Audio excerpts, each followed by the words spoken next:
Hello and welcome into a sad edition of the PHNX D-Backs podcast, and it's not just because the Diamondbacks lost to the Royals tonight. Of course, I'm your mayor of PHNX and occasionally your mayor of Chase Field. I'm occasionally known as Derek Montilla. This guy, my vice mayor / deputy mayor, wears a lot of hats. He's also your thunderstick. It's Jesse Friedman.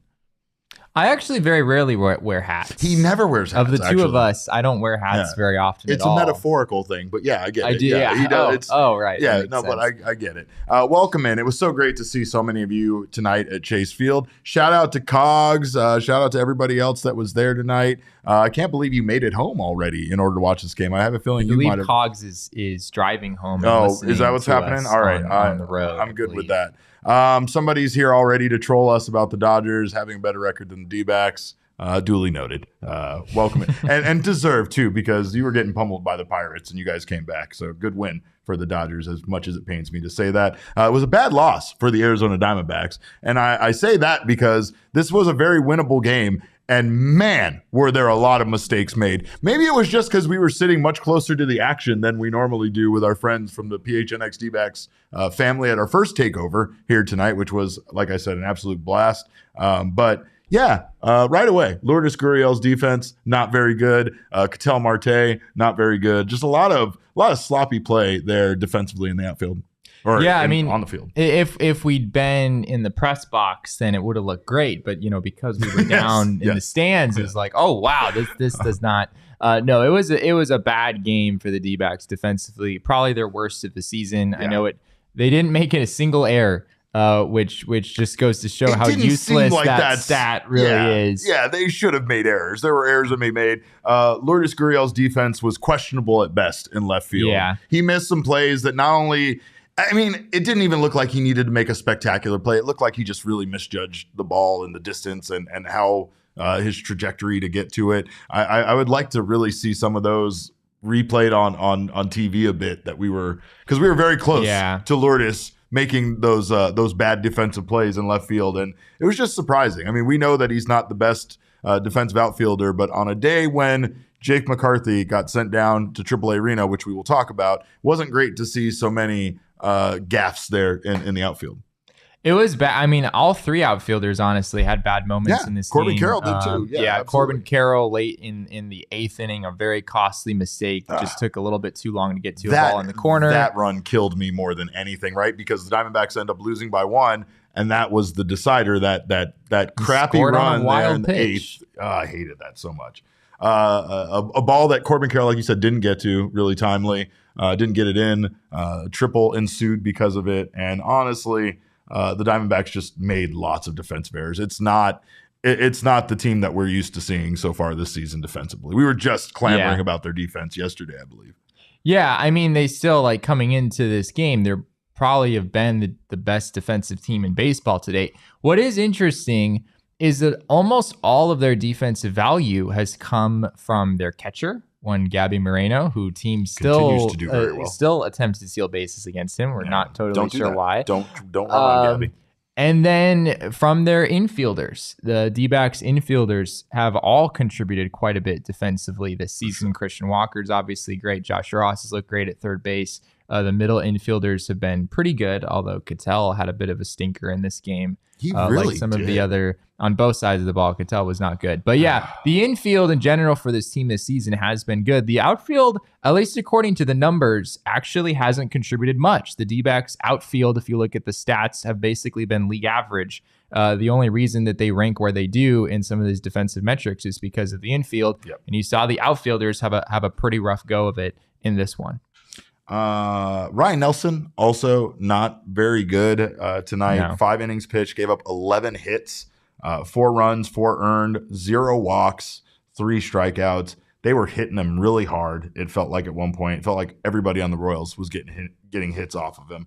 And looking at his season numbers and the trajectory right now of this team, the decisions being made, we can't help but wonder if Nelson might be the next candidate to be sent down.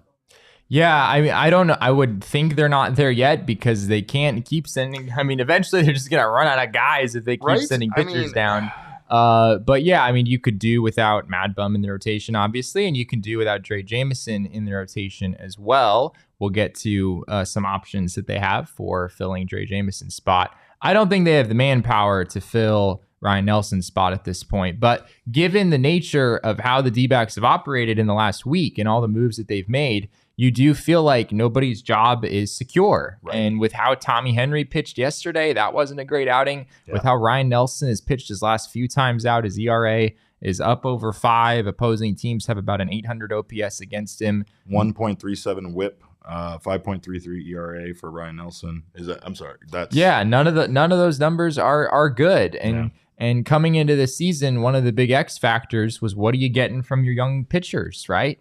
And at this point, Drey Jameson is in Reno. Ryan Nelson has an ERA over 5, and Tommy Henry's made one start, and it was bad against a not very good Kansas City offense, right? So a lot of things in that sense are not going right for the D-backs. A lot of other things have gone right, which is why we're still talking about an above 500 baseball team.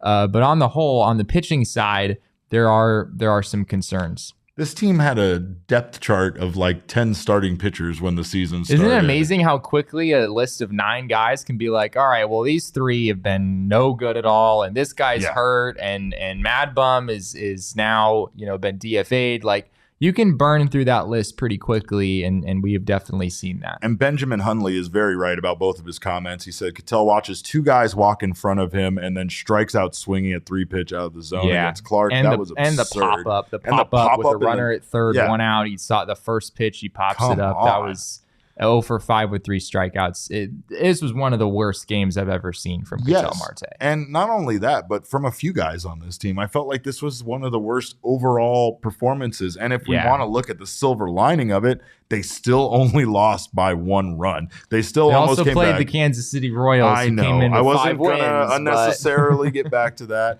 Sorry, says, you tried to give a silver lining, and I just shot it down immediately. You just blew it away.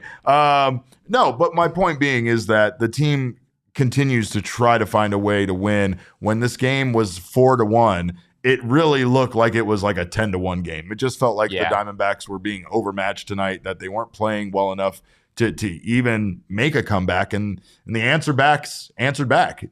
So they still made it a fun game to watch, and this team continues to find ways to hang around, even when they're playing absolutely terrible. But tonight they were 1 for 12 with runners in scoring position, and things don't look great. Like Cog says, we need Davies back fast. I feel like that's actually very true. We do need Zach Davies back fast. There's just a lot of volatility right now with the rookies in the lineup, Jameson being sent down. We still don't know when Brandon Pfaadt could debut, but we're going to talk about that. We're going to talk about that. But we do want to talk about, again, is it okay? Can I talk about positives, or do you not want me to? We can allow that. I'm just trying. We can allow that. Ryan says, let's get the series win tomorrow. I like that attitude. That's the right attitude. But Corbin Carroll remains incredible, even if he did make that one defensive mistake there on a very costly, what ended up being a very costly hit. He still is the most incredibly fast human being that I've ever seen in my life. We thought we were going to see an in the park home run tonight. We really did, from Corbin Carroll. And we thought we were going to be like down in the stands where we could like jump up and down and scream about it, because that kind of activity is not allowed in the press box. It's actually quite frowned upon. But Corbin Carroll posted the fastest home to third time of the season in the majors, 10.97 seconds. That's pretty fast. I can't do a lot of things in 10.97 seconds. You think you could get to first base in 10.9 seconds? Probably not, but I don't know. I mean, I'd like to give myself more credit than that. It just depends on that how I get out of the box. But the D-backs have now posted the top 3 home to third times this season. Corbin Carroll, followed by Jake McCarthy and Alec Thomas, all under 11.5 seconds. Jake's was 11.18 second on April 6th. Alec Thomas, 11.22 seconds on April 8th.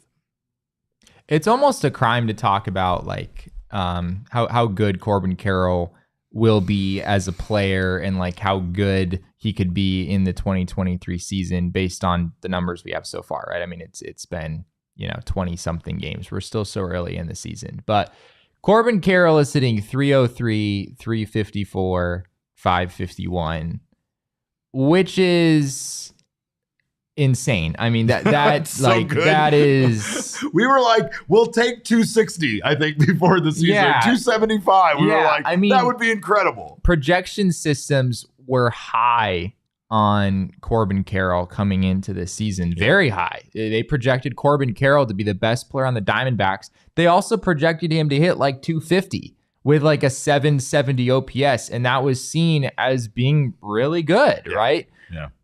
Corbin Carroll right now, and it's such a small sample size, so I don't want to get too carried away with it, but the player you're seeing right now is a player who would get like MVP votes, right? Like I just want to make it clear, like like if he keeps this up, which it's a lot to ask, and it's still so early, but the level that he is playing at right now is off the charts. He stole his 10th base in this game. He's on pace to steal over 60 bases. Like this is just an insane level of performance from Corbin Carroll. So if you're looking for a silver lining in this game, I mean, he reached in all 4 of his final plate appearances. He was really, really incredible.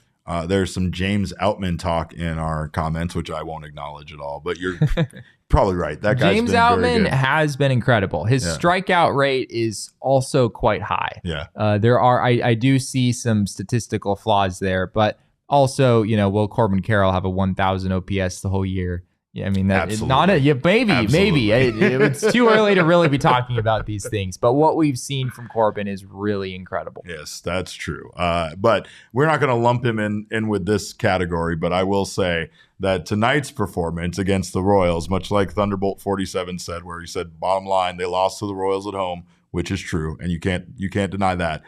Tonight's performance gets our OG's performance to forget. So it's the whole thing? Just the whole game. Certain player, okay. Lourdes Gurriel's defense gets the OG's performance to forget. Does that better? I wanted to pinpoint it down and blame one person. I might also be lashing out because my hair is still most likely going to look like his by the end of the month. And not look like his. He has much nicer hair than mine. It's much wilder. We're not going to look the same. I just want to get that point across. We're still not sure your hair is going to make it through the bleaching process. I'm 100% not sure about that. This might just be a Derek loses his hair thing, which is also fine for most of you, I'm sure people would enjoy. I'm sure you guys will enjoy that. But we'll just have to color in your bald head with like a purple marker, whatever. But something else people enjoy is our friends from OG's Brands and their wonderful edibles. So make sure that if you need to forget a performance or if you want to enjoy a performance more, make sure to grab one of their wonderful varieties of dosage strains and honestly, different lovely tasting flavors that they offer. They're all about flavoring life. They also have wonderful sleep edition gummies that come in their aquaberry that help you get the best night's sleep you ever had. Also, strawberries and cream happy balance, which helps you enjoy a lot of those benefits from edibles without being so high and loopy. So you can find them at your local dispensary at ogsbrands.com. Must be 21 or over to enjoy, and enjoy responsibly. Also, check out our friends from Four Peaks when you want to enjoy a game a bit more, or you want to kind of get past one of these kind of losses. Be sure to follow them at Four Peaks Brew to get all the latest on Arizona's premier craft brewery, and join us for the NFL Draft on April 27th at Four Peaks 8th Street Pub. The best place to take in the draft is with us, your favorite degenerates, at the 8th Street Pub. Register for free in the link in our show notes to take advantage of beer specials. Must be 21 years or older to enjoy, and enjoy responsibly. Those beer specials include $3 Redbird Lager pints, $5 Redbird Lager pitchers, and our usual PHNX specials of $3 Kilt Lifters and Wow Pints. I will be there drinking the Wow Pints for sure. Today was a somber day, a bit. I guess it goes along with the idea of what Jesse brought up earlier. The Diamondbacks have not hesitated to send guys down or designate them for assignment in the case that we saw with Madison Bumgarner. Today, the Diamondbacks sent one of our favorite guys, outfielder Jake McCarthy, down to AAA Reno and recalled third baseman Emmanuel Rivera. Again, it wasn't surprising. We weren't surprised, but the Diamondbacks really just have kind of changed, I think, their philosophy a bit on how quickly they're making these decisions. And a big part of it is kind of a sense of urgency about how good this team has been right now. But Tori had some more info on what they were looking at from Jake to work on, and kind of Jake's response to being sent down. Last year he looked me square in the eye and told me that I'm not the right guy to send down right now, but I'll go. This year was a little bit different version of that. I think he felt like there was something that he needed to go down there and work on. We identified that. We've been working hard over the past couple of days. There was a hitting session today that involved him, and so we're trying to help him go down there and retrieve some of the swing mechanics that helped him be so successful last year. We need Jake McCarthy to get to where we're going. It was that two things that were really interesting there in what Torey Lovullo said was the first part about Jake when he got sent down last year, telling Torey Lovullo, looking him in the eye and telling him that he wasn't sending down the right guy, right? And you could make a pretty good case that Jake was right in saying that. Yeah, and not only that, but Jake also did come back better than ever after he did come back from being sent down, right? And True. I think that that's part of what they're looking for from this because Jake offers so much in every other way that, again, hitting less than, below league average is just not acceptable for this team right now with how successful they're being.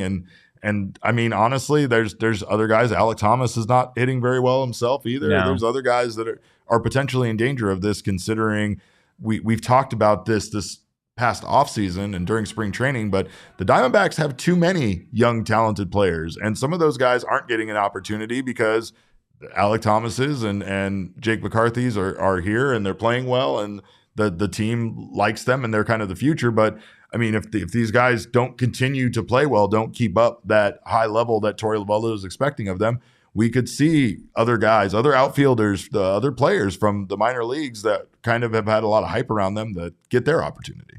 We talked a lot about McCarthy over the offseason, and I dove into some of the numbers and how last year, the season that Jake McCarthy had, I mean, it was incredible. He was one of the best players in the National League in the second half. But when you look at the batted ball data, I just didn't really see much evidence that what he was doing was sustainable. Yeah. Not that he couldn't be that player, but he was going to have to make some notable improvements in order to maintain what he was last year. That just hasn't happened. According to what Mike Hazen said earlier today, it sounds like this was a move the Diamondbacks have been thinking about for a while. This is what Hazen had to say about the timing of this. He said, "It's been a month. I felt like we had kept pushing this back. We kept saying, all right, let's keep working at it. The light is going to come on. We're going to get to this spot. We just weren't getting there. We can't do this for the whole season." So you can see the D-backs are, they tried to give Jake some time. This is something that they've kind of had on their radar for a while. And as you said earlier, the timeline on some of these moves is accelerated. The D-backs are a better team than they've been in the past. I think we can safely say that. And they're in a position where, given the depth they have in the minors and some of the players that they have down there ready to go performing well, the leash is shorter than it's been in the past. Yeah. And if you come up and, for a month you hit $150, this is just kind of what that leads to now. You're absolutely right. And one thing that Torey Lovullo brought up with Jake today was that they're not seeing him. I think he called it the A swing. They're not seeing him be aggressive and go after pitches. They just see him being very defensive to go into that just contact swing, just doing whatever he can to kind of foul balls off and such, instead of taking that approach where you see him comfortable, you see him be comfortable in the box, you see him attacking pitches instead of kind of just defending himself from those pitches coming in. Yeah. But what's interesting to me is that they recalled Emmanuel Rivera, another third baseman, when they already have two third basemen that have been working out relatively well for them up till this point, right? And what this clearly means, Derek, is they're just going to have Rivera come up. He's going to bat left-handed now, and now he's going to play right field. So I don't know if you didn't get the memo, but there's actually a position change, and now he bats left-handed. I don't like that idea, Jesse. Yeah, I don't like that idea one bit.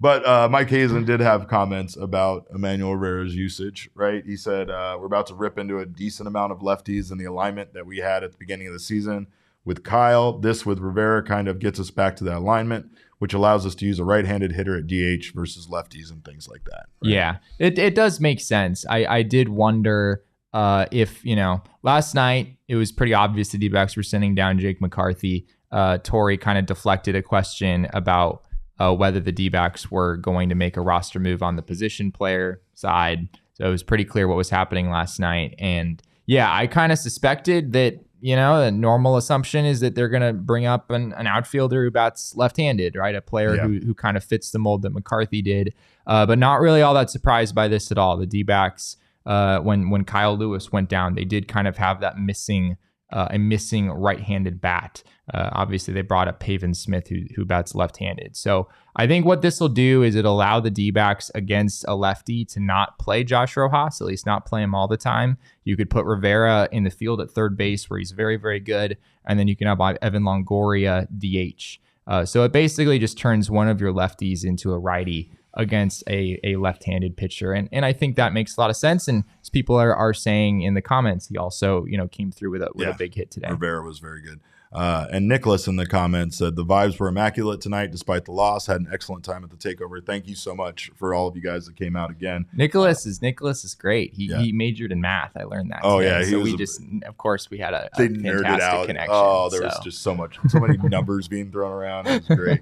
But no, it was really fun. I think like Jesse and I spend a little too much time in the press box at times, and I think that it's nice to get out and come hang out because tonight was refreshing and also terrifying for us because we had all of this show preparation going on in our head and no computers and no internet to do it with where we were at. But that wasn't the only big news about the Diamondbacks sending players down. Of course, as you know, they sent Drey Jameson down to AAA Reno and recalled Tommy Henry. Torey Lovullo had more information. Jesse was there yesterday on that decision. It was something that we talked about last night post game, and the lack of fastball consistency, his inability to command his secondary stuff. We felt like he was becoming one-dimensional out over the plate, and we just need to get back into that form that we have seen. We saw last year. We've seen in spurts this year, and go prepared to get dominant again. May I input my own wild speculation here? Sure. Yeah. I don't like what they're doing with Drey Jameson. It puts fire in my goddamn blood. I don't like all of this switching around. I don't like that you're a fucking bullpen guy this day and you're a starter this guy. Now we're sending you down this guy because you had one bad start. I don't like it. I don't think it's right. It wasn't just one bad start. No, it wasn't just one bad start, but you know what I'm saying. Louis. Like, I know, but still, my point being is that Drey Jameson had a role that he found himself to be successful in. The Diamondbacks then needed him to return back to the starting rotation. He did that. Of course, it's a lot, right? Stretching him out, getting him unstretched out. Not really unstretched out. You don't unstretch a person. You just stretch them. But you get what I'm saying? All the fucking stop and start and stop. I hate it. And I don't like what they're doing to him. And I don't like this. I hope Jameson does get right in Reno. I think he will because he's that kind of like absolute fierce competitor that if something like this is happening to him, I imagine it's pissing him off. And I imagine that he's going to throw the best baseball that he ever has the next time he's out. But Jameson just really struck me as being a guy that had a lot of value to them in the bullpen. And I'm much like a lot of you, I'm still a bit perplexed about the decision to send him down instead of moving him back to the pen. That's the way I see it. But yeah, I mean, what were your thoughts? The move definitely made me look silly because I think someone on Mailbag Monday asked, like what the future for Drey Jameson is like. And I was like, bullpen, obviously. I don't think they would send him down, but surely. I think what I said is there would be a longer leash in the rotation, but even if they did get to a point where they wanted to remove him, they would just put him back in the bullpen rather than send him down. Not the case. So that proved to be extremely, extremely false. And I think a lot of people were surprised by this move. The leash genuinely was very short. It's not often that you see a pitcher with a 3.71 ERA, and a 2-1 record sent down, right? I mean, Drey Jameson is 5-1 with a 2.40 ERA and a 224 opponent batting average in his big league career, and he was just sent down to AAA, right? But admittedly, he had a very, very bad outing the last time, one of the worst possible outings. The kind of outing that wrecks your bullpen. I mean, the D-backs needed 8 innings from their bullpen that day. 43 pitch first inning, I believe. And I mean, even then, it didn't get that out of control, but it was still a 43 pitch first inning that didn't allow them to bring him back into the game. And he had, his last 2 starts. So this is in St. Louis, and then this last start against the Padres, he went 4 2/3 innings total. And granted, he was limited from a pitch count perspective, but he still should have gone a lot longer than that. 4 2/3 innings, 6 hits, 5 runs, 7 walks, 4 strikeouts. It was really bad. And I think what got to the D-backs more than anything else, and what both Mike Hazen and Torey Lovello said about this move, is that Drey Jameson was a thrower on Sunday. He was not a pitcher. He was trying to get his fastball by guys. He did not have his slider, and it was a problem. Yeah, he was throwing, really was. as we talked about on Monday, his velocity was up. He was trying to get his fastball by guys, and it just doesn't work. And I think the D-backs want to make sure he understands, you got a good fastball, you got a good sinker, but like you can't just be, throwing, like even if you spot it up well, it's not going to hold weight over a full start against big league hitters. That's just not how it works. I'm just making notes of all these people that shouldn't be at Diamondbacks games anymore. And it's no offense to you guys as fans, but there's a lot of people that are over, and maybe you're the problem. Maybe it wasn't Cattell tonight. I don't know. But the D-backs are not hesitating to make moves. We brought this up, but this is just mind-blowing to me, Jesse. Bumgarner, Drey Jameson, McCarthy, all gone in 5 days. Within 5 days. It's like crazy. that. Like 6 days ago, I would not imagine that this is the conversation we would be having now, right? Things have definitely changed for this team, but like you said earlier, they don't really have too many more pieces. We have a young Bryce Jarvis that was recently promoted from AA to AAA, and he made his start tonight. We have a little bit more information on that, but of course, the big name everybody's wondering about is Brandon Pfaadt, Jesse. Yes. When are we going to see Brandon Pfaadt, and is all of this lining up to essentially make room for Pfaadt in the starting rotation? Well, this situation has been an utter mess. And the reality is that none of us really know for sure what's going on, because the D-backs have sent several conflicting messages at this point. Yes. So it's pretty complicated. But here's the short version. Let's start with what Torey said. Yeah. So Torey, he was the first person to speak on this. This was yesterday. He said the Diamondbacks do not have interest in a 4-man starting rotation. That is not something they're interested in. And I specifically asked yesterday, when Drey's spot comes up next, this means, right, that you would bring in a 5th starter externally? And he said, correct. He said, yes. That now does not look to be the case, because Mike Hazen, when he talked about this today, he said the Diamondbacks don't need a 5th starter for a while and they have some time. So that makes it sound like the D-backs are willing to go through a turn or two through the rotation with 4 guys and then address this 5th starter issue later on. Even if the Diamondbacks were to try to get Brandon Pfaadt into Jameson's next spot, it doesn't work. Brandon Pfaadt is scheduled to start tomorrow. That's Wednesday. The D-backs would need someone to fill Jameson's spot on Saturday if they kept everyone in line. Unless you're sending Brandon Pfaadt into the most hitter-friendly environment in baseball on 3 days rest, you're not starting him against the Colorado Rockies. So we start our happening. pitchers against the Padres. You know that. That means Pfaadt can't come up until August. That's the way that this works. It's the way it works for everybody. We're not changing the rules just for Brandon Pfaadt. But Steve Berthiaume reported on the broadcast the Diamondbacks will go with that 4-man rotation through May 7th. Yeah, which that was the final straw. It's like, all right, we know nothing. So yeah, after Hazen said that, it was like, okay, this makes sense. Maybe Torey didn't literally mean that the D-backs were going to replace Jameson right when his next spot came through. Right. Maybe they're going to do a turn or two with 4 guys, and then they're going to bring in Pfaadt and try to line it up so it makes sense. And me and other reporters did a whole bunch of work mapping out how that would work. We came up with May 3rd. You should have seen them. Yeah. May 3rd made sense. That would have come against the Texas Rangers, or May 2nd. Either of those could have worked. Yep. Or May 7th also lined up very nicely for the D-backs and for Brandon Pfaadt. That would have had him making his debut against the Washington Nationals. So with Berthiaume saying that they'll go with a 4-man rotation through May 7th, is it possible that he means that May 7th would be that the day it stops, and that would be when Brandon Pfaadt guess that's possible. Pitches? Maybe it's like to May 7th, not through May 7th, and that's actually their plan.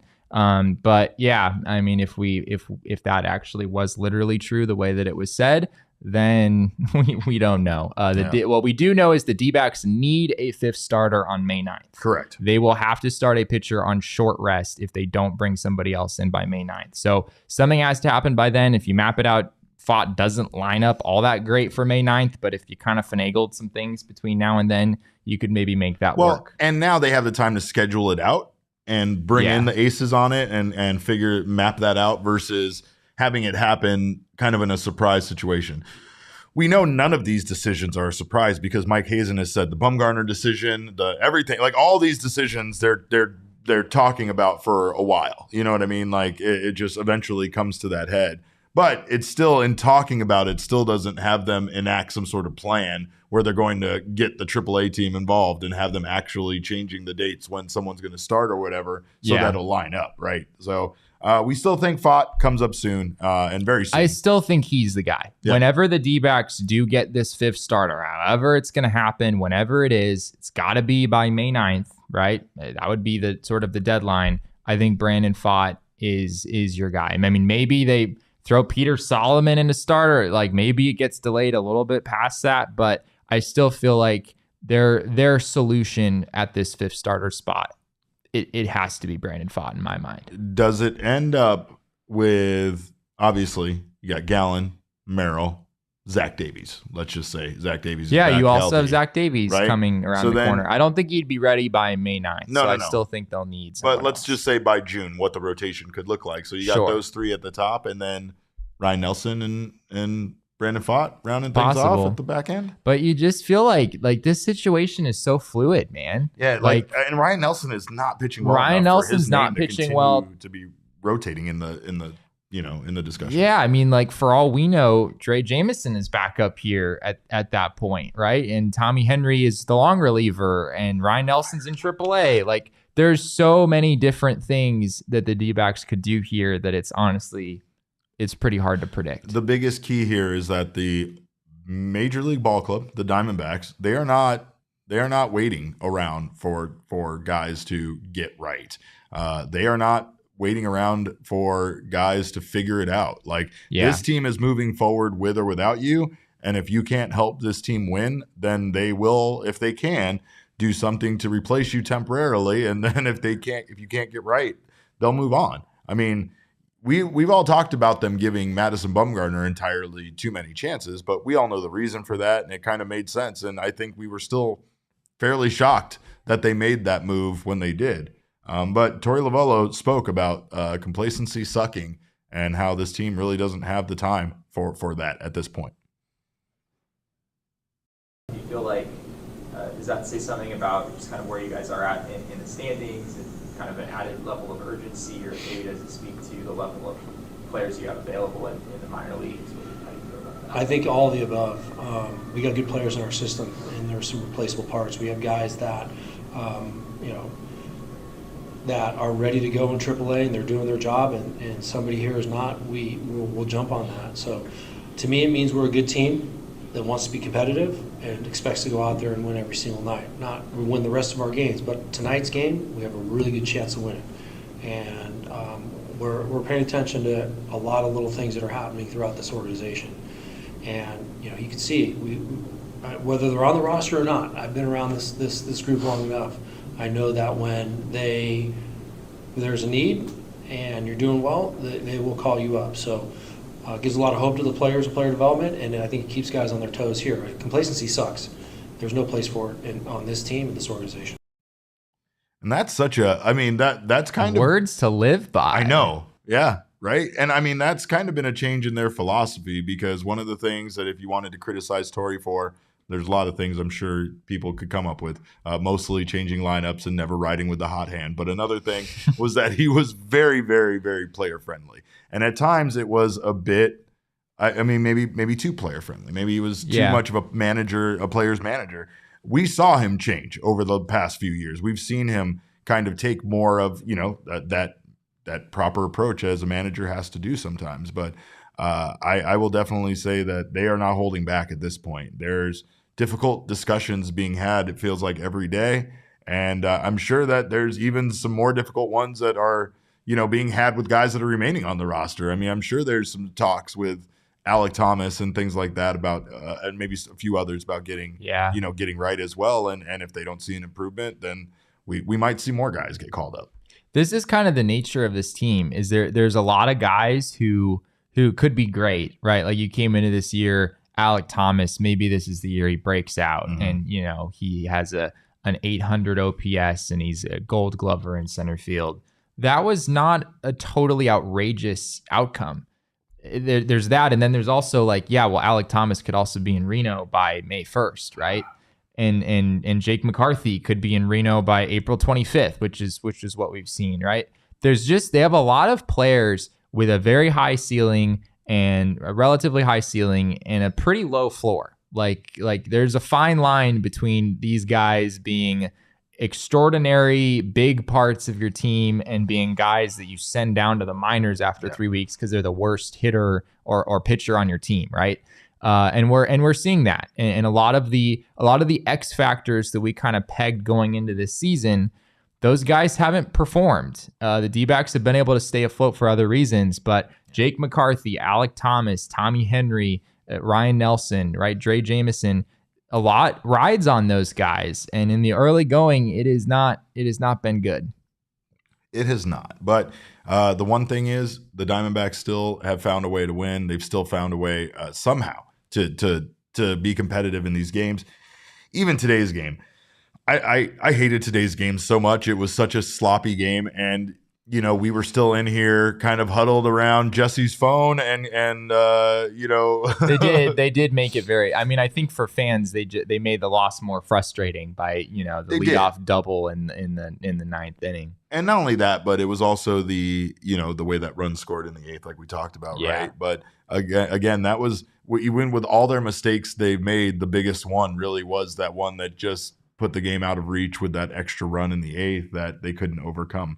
I think Alec Thomas did make a great play at the wall. I do want to acknowledge that. Yeah, that was a very nice play. Yeah, and honestly, like, there's going back to Jake McCarthy. Jake McCarthy was making outstanding plays. I don't think if Jake McCarthy was here today, the Diamondbacks lose this game. I'm going to say that. I felt maybe. I'm just going to say that because of the defense in the outfield. If Jake McCarthy was out there and you had an outfield of Corbin Carroll, Jake McCarthy, and Alec Thomas, I don't feel like the Diamondbacks lose today's game. That's what I feel like, and I feel like I don't know if Jake McCarthy would have played, honestly. Yeah, that's true. I mean, you would have, because Pavin Smith was the DH. The D-backs are definitely riding that hot hand right now. Right. And you weren't, I don't think you were going to bench Lourdes Gurriel in order to get Jake McCarthy in the lineup. So they've kind of been doing this for a while where they just switch back and forth between Alec Thomas and Jake McCarthy. I mean, that's my point, though, is that I'm making is that Jake McCarthy, well, because they're both about hitting around the same, right? It feels like. I mean, I know that Alec Thomas is doing much better than Jake McCarthy, but not by a whole lot. I mean, he's right? hitting 188. Well, he's hitting 188. It is true, as Kyle said in the comments, Alec's underlying peripherals are like his baseball savant page does still have the red on it. They're incredible. There's a lot of red on there. But we wanted to thank you guys once again. If you haven't had a chance to know about it, we have our D-backs takeovers. We had our first one today. You can still get our takeover season pass, which will give you access to the remaining 5 games for this season, as well as our pregame meetup access, and which will be, I think, most likely at a different location after today. But we also have our PHNX It's Always Sunny shirt as part of that season takeover pass as well. And you can get individual game tickets for those through the Eventbrite link.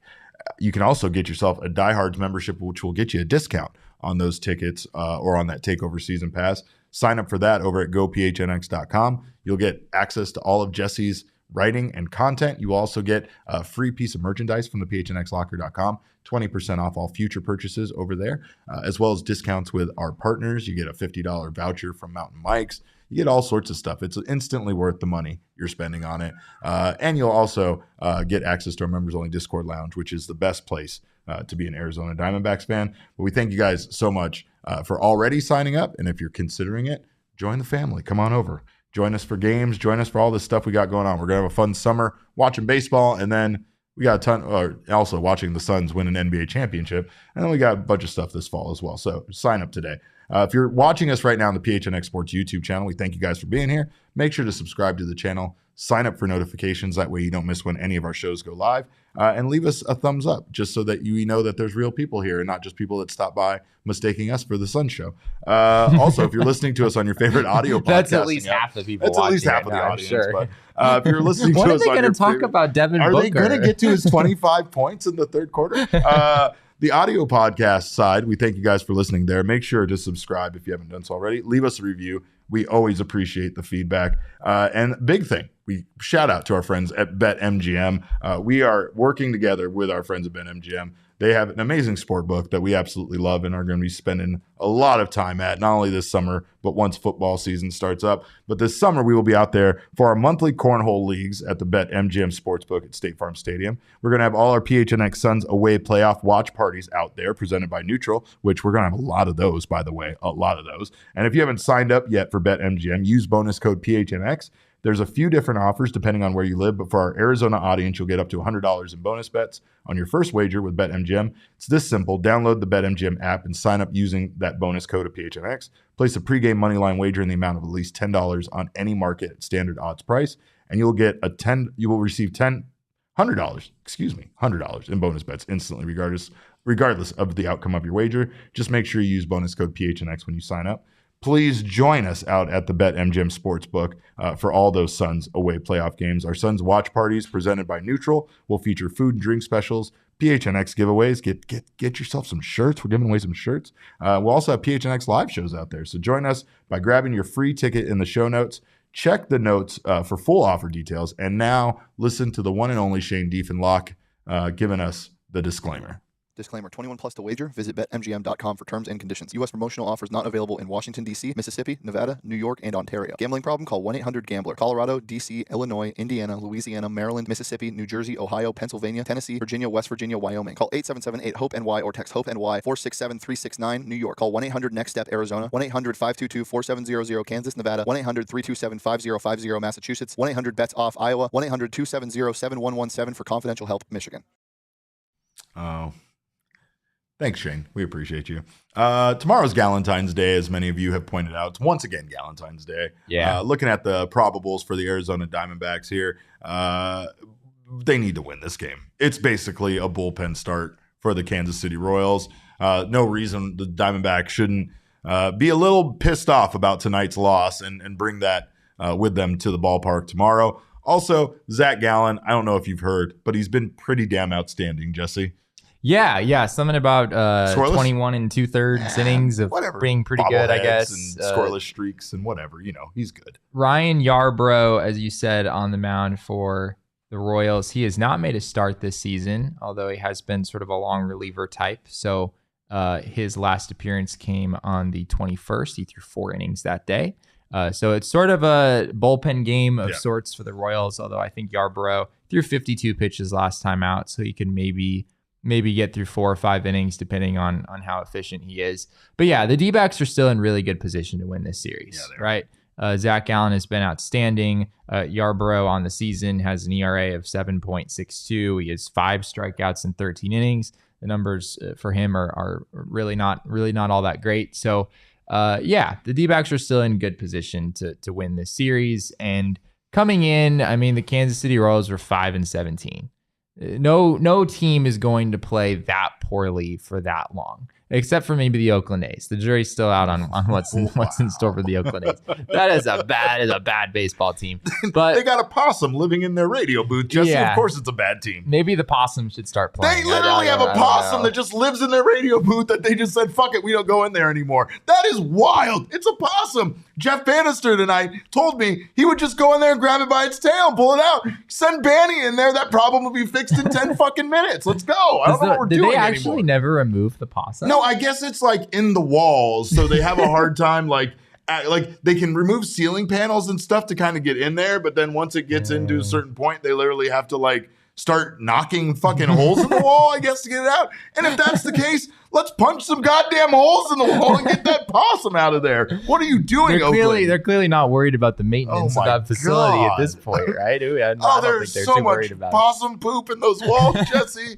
Oh, it's filled with possum poop. Imagine being the guy who took A's 60 wins this year. I'm that guy. Was that you? I mean, they still could. He saw bitches be taking the Oakland A's to win 60 games.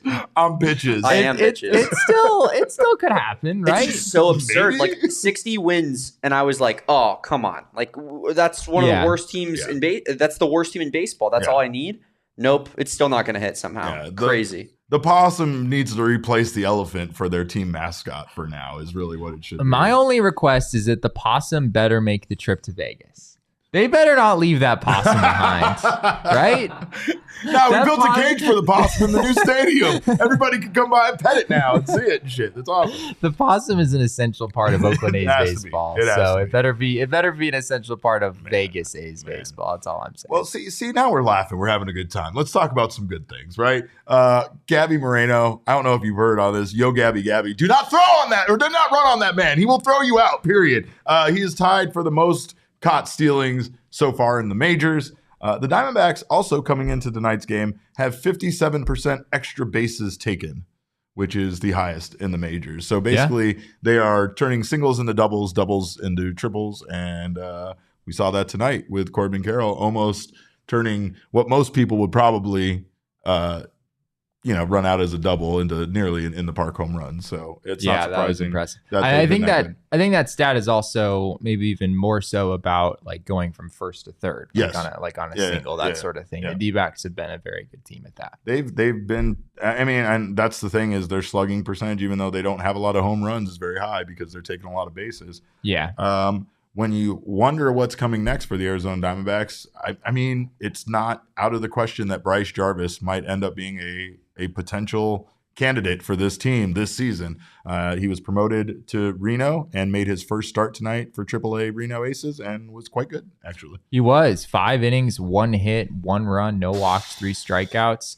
He threw 5 no-hit innings in his previous start for the Amarillo Sod Poodles. Mm-hmm. So Bryce Jarvis, first-round draft pick from just a few years ago, had a really good spring. Yeah, I was going to say it tracks based on what we saw here in spring training. Made some adjustments. He had some issues on the extension on his fastball. It was just a very hittable pitch, even though the velocity was pretty decent. And he's always had a pretty solid mix of pitches. So, now that fastball is locked in a little bit better, it kind of unlocks the rest of his arsenal. And he was viewed as maybe the D-backs' best pitching prospect not that long ago. So sometimes, you take a guy in the first round, the path to the majors is not linear. You don't just, succeed at every level and then you find your way to the big league. Sometimes it looks like you're a lost prospect and then suddenly, something clicks into gears, and certainly appears that way for Bryce Jarvis. Brian asks, what's the schedule for the show? I'm guessing for this week, we are going to have a post-series show for you tomorrow. Then we are going to have our normal Thursday 1 p.m. Show. No show on Friday, but Jesse is going to be in Colorado covering the series with the Rockies. So we are going to have a special post-game show on Saturday night after that game, as well as our post-series show on Sunday. So lots of shows for you for the rest of this week. An extra show even. Just because of Jesse being in Colorado. But I'm going to freeze there even more than I froze in LA and San Diego. So you used to live in Seattle, and I want you to be better about this. I'm the one that I'm an island boy. I shouldn't be in the cold at all at any point. But in Seattle, like I would go inside. Like when it was cold, I would go inside. Press boxes don't work that way, Derek. They're just open air, and you're just kind of there. Well, Jesse, you know what time it is now, and I know you're not looking forward to this at all. But I have to ask you: do you need help with the extension on your fastball? I think the extension. I mean, I haven't thrown a baseball in a while, but I think I'm all right. Mm-hmm. I think I'm okay. Do you want to go harder into the left field gap than you ever have? I'm more of an opposite field guy, and I'm right-handed, but I guess that'd be all right. Are you finishing faster on the base path than Corbin Carroll running to third? Oh, definitely not. No? Okay. Do you want to make an easy one? Do you want to make highlight reel plays in the bedroom that'll keep your partner coming back for more as a fan? That one I'm just not going to answer. All right. Well, Roman is here to help. Roman is the digital health clinic for men addressing a variety of sexual health needs and offering genuine medication that helps achieve and maintain a strong fastball. In men with low T, getting testosterone levels back to normal can help increase your libido. Roman offers a testosterone test, and if it's appropriate for you, treatment for low testosterone. No waiting rooms, no hassle, straightforward digital experience from the comfort of your home. If medication or testing is appropriate, Roman will send it directly to your door. Everything arrives in discreet packaging with free 2-day shipping. To learn more about how you can achieve your own personal sexual health goals, go to ro.co/PHNX to get 20% off your first entire order. That's ro.co/PHNX.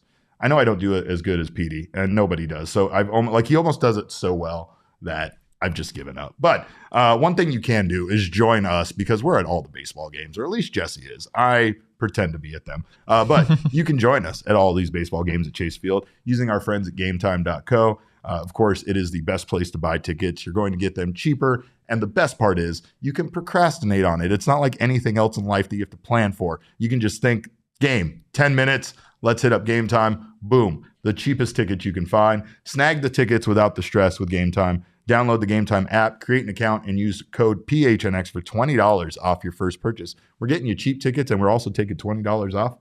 What other excuses do you have? Terms apply. Again, create an account, redeem PHNX for $20 off. Download Game Time today. Last minute tickets, lowest price guaranteed. And as this guy will say, aesthetically pleasing. That's the best part about the app. It's not like that Ticketmaster junk over there with all their fees and nonsense. So get the Game Time app today. We thank you guys again for being here. Big shout out to everybody for joining us, by the way, tonight. I can't stress enough how enjoyable it was and how great it is to watch baseball with all of you. You can follow us on Twitter. I am at cap_caveman with a K. Jesse is at Jesse N. Friedman. Damon is at Damon Dog. That's DAMONDAWG. And then you got to howl afterwards. You got to go, but all roads lead to at PHNX_DBacks, and all roads lead to at PHNX_sports on Twitter, Instagram, and Facebook. We appreciate you guys. We love you guys. Thank you so much for joining us tonight. We know there's some other basketball thing happening or whatever. There was some other sporting event happening in Arizona tonight. I'm not sure what it was. Maybe they moved on and like do you move on in playoffs? I don't know how playoffs work. We don't really cover the playoffs on this show. But yeah, something about some team going to Denver, which the D-backs are also doing. Yeah. So I mean, they're basically in the same boat. We're basically the same. We're the same. So until next time, we thank you guys so much for being here. Remember, kids, baseball is fun, but it's so much more fun when you send everybody down to the minor leagues.